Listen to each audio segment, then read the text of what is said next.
حضرت برا بن عازب رضی اللہ تعالیٰ عنہ سے روایت ہے کہ نبی کریم صلی اللہ علیہ وسلم نے 16 یا 17 ماہ تک بیت المقدس کی طرف منہ کر کے نمازیں پڑھیں، اور رسول اللہ صلی اللہ علیہ وسلم دل سے چاہتے تھے کہ کعبے کی طرف منہ کر کے نماز پڑھیں۔ آخر اللہ تعالیٰ نے یہ آیت نازل فرمائی، ہم آپ کا آسمان کی طرف بار بار چہرہ اٹھانا دیکھتے ہیں۔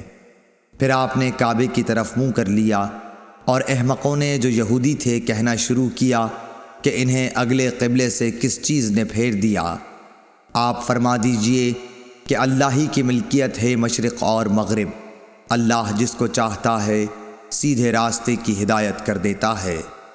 جب قبلہ بدلا تو ایک شخص نے نبی کریم صلی اللہ علیہ وسلم کے ساتھ نماز پڑھی، پھر نماز کے بعد وہ چلا اور انصار کی ایک جماعت پر اس کا گزر ہوا جو عصر کی نماز بیت المقدس کی طرف منہ کر کے پڑھ رہے تھے۔